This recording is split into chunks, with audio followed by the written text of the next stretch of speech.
Hello students, बेटा पिछली video के अंदर हम मीटर ब्रिज के बारे में पढ़ रहे थे, जिसकी 3 एप्लीकेशंस को भी हम स्टडी कर चुके हैं। आज हम पढ़ने जा रहे हैं न्यूमेरिकल क्वेश्चंस मीटर ब्रिज पर बेस्ड कुछ। तो हमने यहाँ पर लिखा है numericals based on metre bridge.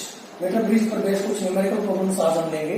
तो देखिए पहला जो क्वेश्चन है, पहली जो प्रॉब्लम वो क्या रहती है, कहते हैं wire connected in left gap of the metre bridge balances a 10 of resistance in the right gap at a point which divides the bridge while in the ratio 3:2। देखिए सबसे पहले आपको मीटर ब्रिज का स्ट्रक्चर आपको ध्यान होगा। मैं एक बार फिर से रिवाइज करवा देता हूँ। मीटर ब्रिज का स्ट्रक्चर कुछ ऐसा होता था।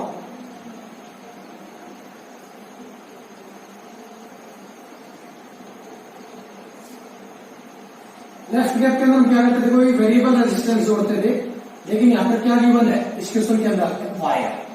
ठीक है, इसका रेजिस्टेंस अपने को गिवन नहीं है, इसका रेजिस्टेंस को हमने क्या मान लिया, कैपिटल आर।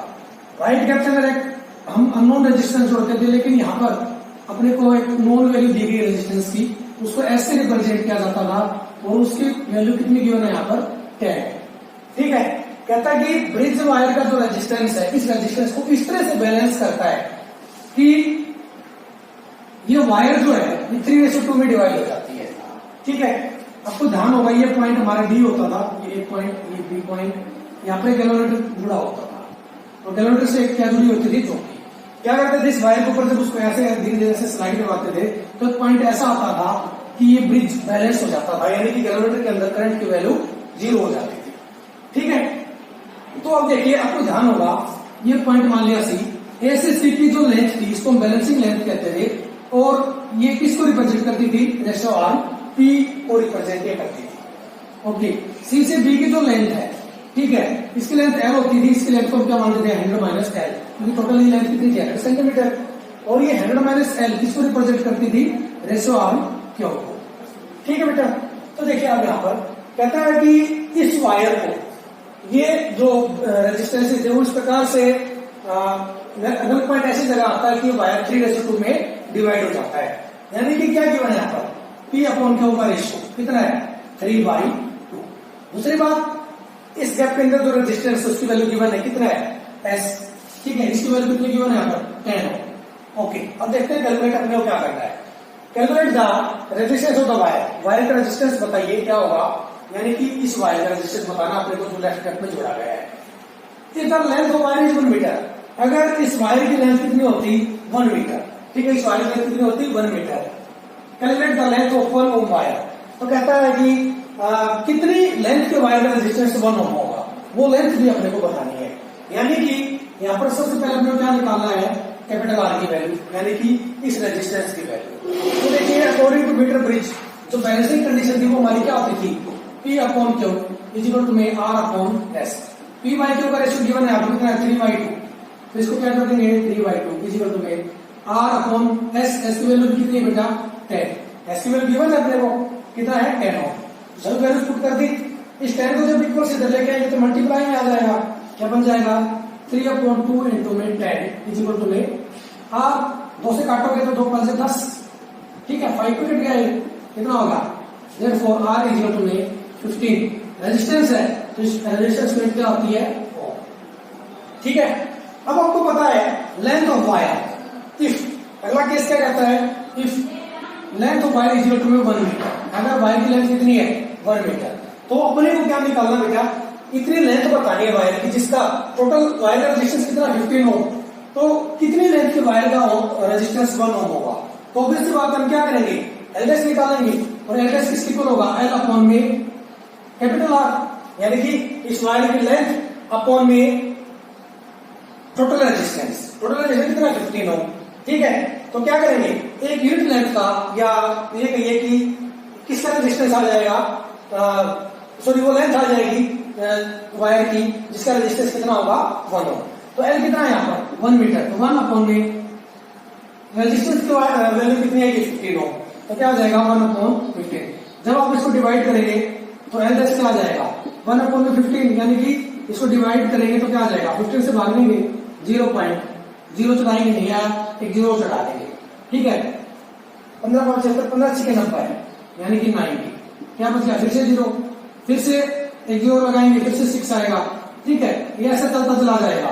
तो इसको हम क्या करते हैं, अप्रोक्सीमेटली लिख देते हैं, एलएस क्या आएगा 0 राउंड फिगर में कर देते हैं। ठीक है, अब हमारे पास 6 आता है तो लास्ट डिजिट को 7 कर देंगे तो क्या आ जाएगा 0.067 मीटर। कितने लेंथ के जो वायर है उसका रेजिस्टेंस कितना होगा 1 ओम। ठीक है, तो इसको अपने फेवरेट बुक के अंदर नोट कर ले। फिर करते हैं इसके बाद नेक्स्ट क्वेश्चन। देखिए बेटा, अब नेक्स्ट क्वेश्चन क्या करता है यहाँ पर, in a metre bridge the balance point is found to be at 39.5 centimetre from the end A. कहता है कि मीटर ब्रिज के अंदर जो बैलेंसिंग पॉइंट है वो एंड ए से कितनी दूरी पर है 39.5 सेंटीमीटर। यानी कि देखो ए से सी की जो लेंथ थी वो हमारी बैलेंसिंग लेंथ होती थी, तो इसका मतलब क्या है, इस एल की वैल्यू अपने को गिवन है कितनी है 39.5 सेंटीमीटर। ठीक है बेटा, आगे क्या कहता है, वह रजिस्टर वाई जो 12.5 हो और जो रजिस्टर वाई है जो कि डायग्राम में यहाँ पे गिवन है उसकी वैल्यू कितनी है 12.5। Determine the resistance of x, तो एक्स की वैल्यू अपने को निकालनी है, तो रेजिस्टेंस एक्स है उसकी वैल्यू अपने को फाइंड आउट करनी है। What happens if the galvanometer and the cell are interchange at the balance point. और कहता है कि बैलेंस पॉइंट पर अगर सेल की गैल्वेनोमीटर की जगह सेल लगा दिया जाए तो क्या होगा, would the galvanometer show any current, तो क्या गैल्वेनोमीटर के अंदर से कोई करंट पास होगा। गैल्वेनोमीटर की जगह सेल लगा दें और सेल की जगह गैल्वेनोमीटर को जोड़ दें, ठीक है, तो क्या उसमें कोई चेंज आएगा, क्या गैल्वेनोमीटर के अंदर से कोई करंट पास होगा। ठीक है, तो देखिए सबसे पहले क्या गिवन है, ए से सी की लेंथ गिवन है, यानी कि बैलेंसिंग लेंथ अपने गिवन है जिसको हम किससे रिप्रेजेंट करते थे एल से, उसकी वैल्यू कितनी है 39.5 सेंटीमीटर। ठीक है बेटा, तो देखिए यहाँ पर अपने को आपको पता है कि पी किसके इक्वल होता था एल के इक्वल। ठीक है, यानी कि जो बैलेंसिंग लेंथ थी वो हमारी रेशो ऑन पी को रिप्रेजेंट करती थी, इसलिए हमें क्या लिखा पी इक्वल टू में है दैट इज 39.5 सेंटीमीटर। ठीक है, दूसरी बात जो रेशो आर क्यू था उसको कौन रिप्रेजेंट करता था, सी से बी की लेंथ, सी से बी की लेंथ कितनी थी 100 माइनस है। ठीक है, तो Q is equal to 100 minus है, एल की वैल्यू आपको गिवन है तो पुट कर देंगे, यहाँ पर क्या आ जाएगा 100 माइनस 39.5, कितनी वैल्यू आ गई 60.5 सेंटीमीटर। ठीक है, तीसरी चीज क्या गिवन है यहाँ पर रेजिस्टेंस वाई, उसकी वैल्यू कितनी है 12.5 हो। अपने को क्या फाइंड आउट करना सबसे पहले एक्स की वैल्यू, यानी कि करंट जो एक्स है उसकी वैल्यू क्या होगी अपने को ये निकालना है। तो देखिए according to balancing condition, balancing condition के अनुसार अगर देखेंगे तो बैलेंसिंग कंडीशन हमारी क्या होती थी बेटा, P by Q equal to में P by Q equal to में एक्स अपॉन वाई करेंगे यहाँ पर। ठीक है, क्योंकि इधर क्या एक्स इधर वाई, तो इसको निकालेंगे x upon y, P by Q equal to में एक्स अपॉन वाई। अपने को तो सिर्फ एक्स की वैल्यू फाइंड आउट करनी है, वाई की वैल्यू पता है, तो क्या हो जाएगा यहाँ से एक्स इक्वल टू में पी बाई क्यू इंटू में वाई। ठीक है, इस वाई को से करने क्या होगा तो मल्टीप्लाई में आ जाएगा, इसलिए हमने इसको इधर किया मल्टीप्लाई में। अब टी की वैल्यू गिवन है, टी की वैल्यू कितनी है 39.5 सेंटीमीटर, तो पुट कर दें यहाँ पर 39.5, क्यू की वैल्यू कितनी है 60.5 और वाई की वैल्यू कितनी है 12.5। ठीक है, जब आप इसको सोल्व करेंगे तो इसकी वैल्यू आ जाएगी आपके लिए 8.16 ओम। ठीक है, कितनी आ जाएगी 8.16 ओम। एक बात तो क्या था अपने को अननोन रेजिस्टेंस एक्स की वैल्यू फाइंड आउट करनी थी। दूसरी बात क्या पूछी गई यहाँ पर, अगर सेल को और जनरेटर को इंटरचेंज कर दिया जाए, ठीक है, तो क्या होगा, क्या जनरेटर कोई करंट शो करेगा, नहीं। देखिए बेटा, जब भी किसी भी बैलेंसिंग पॉइंट की हम बात करेंगे, बैलेंसिंग पॉइंट पर या नल पॉइंट के ऊपर जो बैलेंसिंग कंडीशन है वो हमारी सेटिस्फाई होगी, चाहे सेल की जगह जनरेटर लगा दे, चाहे जनरेटर की जगह सेल लगा दे, कहीं पर कुछ भी लगाए, जब क्रिटिकल पॉइंट की बात करेंगे तो अपनी ये condition P upon Q is equal to में एक्स अपॉन वाई, ये कंडीशन हमेशा सेटिस्फाई होगी। और जब ये कंडीशन हमेशा सेटिस्फाई होगी तो इसका मतलब क्या है, गैल्वेनोमीटर के अंदर से कोई भी करंट फ्लो नहीं करेगा, यानी कि करंट क्या होगा 0। ठीक है, तो इस क्वेश्चन को भी नोट कर ले, फिर और देखते हैं क्वेश्चन इसके बाद। अब देखिए बेटा, अपना थर्ड क्वेश्चन क्या कहता है कि in a metre bridge experiment null point is obtained at 20 cm from one end of wire when resistance x is balanced against another resistance y। कहता है कि जब यहाँ पर कोई एक रेजिस्टेंस x है वो y को जब बैलेंस करता है तो नल पॉइंट अपने को कहां प्राप्त होता है 20 सेंटीमीटर। यानी कि इस रेजिस्टेंस को हम r लेते थे, जो कि यहाँ पर वेरिएबल रेजिस्टेंस होता था, इसको हमने मान लिया यहाँ पर x, और जो यहाँ पर अननोन रेजिस्टेंस जिसको कि हम s से रिप्रेजेंट करते थे, इसको हमने क्या मान लिया y। जब x y को बैलेंस करता है तो उस टाइम पर जो बैलेंसिंग लेंथ है वो अपनी कितनी है 20 सेंटीमीटर, ठीक है।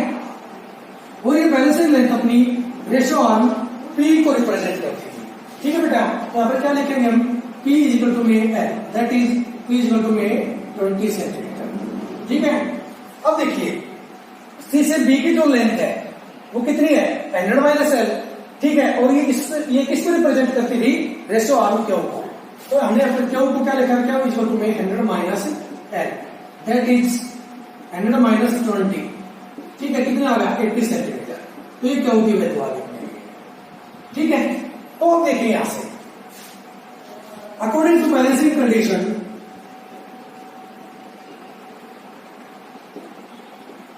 बैलेंसिंग कंडीशन क्या कहती है, P upon Q equal to में x अपॉन y, ठीक है। तो x अपॉन y का रेशियो हम यहां से निकाल लेंगे। P की वैल्यू कितनी है यहां से, that is x upon y equal to में P की वैल्यू कितनी है 20 और y की वैल्यू कितनी है 80, ठीक है। तो क्या आ जाएगा, काटोगे तो 20 4 जा 80, ठीक है। तो क्या आ जाएगा यहां से x upon y equal to में 1/4। इसको कह दिया हमने इक्वेशन नंबर 1। आगे क्या कहता है, if x is less than y, अगर x y से लेस है then there will be the new position of the null point from the same end. तो कहता है कि सेम एंड से नल पॉइंट के जो पोजीशन है वो डिफरेंट होगी, तो 20 सेंटीमीटर पे नहीं कहीं और होगा। If one decide to balance the resistance of 4x against y, अगर वो व्यक्ति 4x रेजिस्टेंस को y के साथ क्या करे, बैलेंस करे।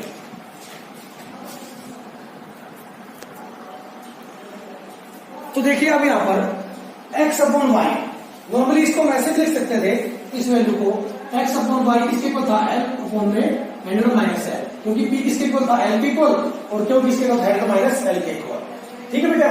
लेकिन क्या करें, हमने क्या कहा था 4x y को और क्या करता बैलेंस करेगा। तो सेकंड केस को कहता है यार, सेकंड केस क्या कहता है 4x अपॉन में y किसके इक्वल होगा, जब रेजिस्टेंस यहाँ पर रेजिस्टेंस 4x होगा और यहाँ पर y होगा, उस टाइम पर जो रेशियो आर्म है, ठीक है, सॉरी ये क्या बोलते हैं बैलेंसिंग लेंथ है, ये कुछ डिफरेंट होगी। ये मान लिया हमने कितनी होगी उस टाइम पर L डैश, और C से B की दूरी कितनी होगी 100 माइनस L डैश, ठीक है।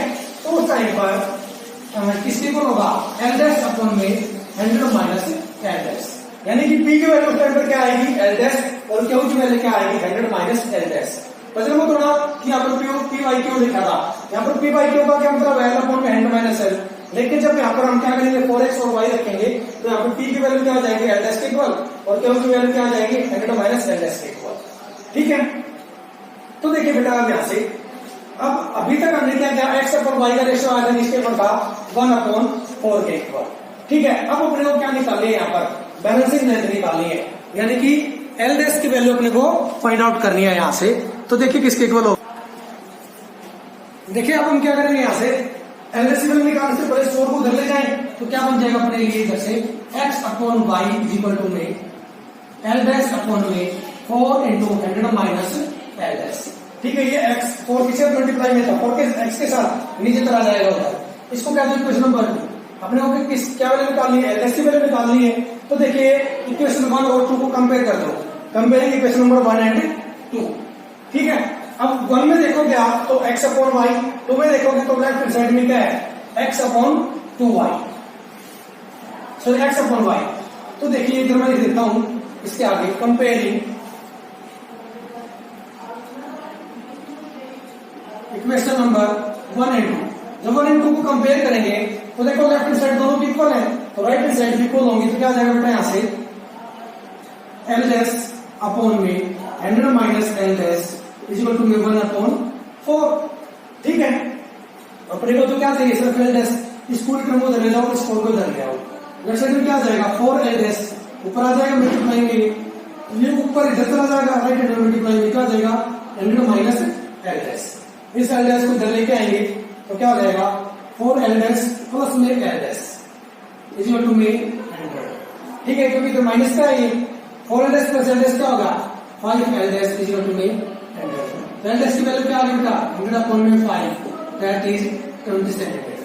तो इसका मतलब क्या है, जब हम 4x को y के साथ बैलेंस करेंगे तो उस टाइम पर भी एक सेकेंड मिस्टेक तो नहीं कर दी 4 LS equal to 100 minus LS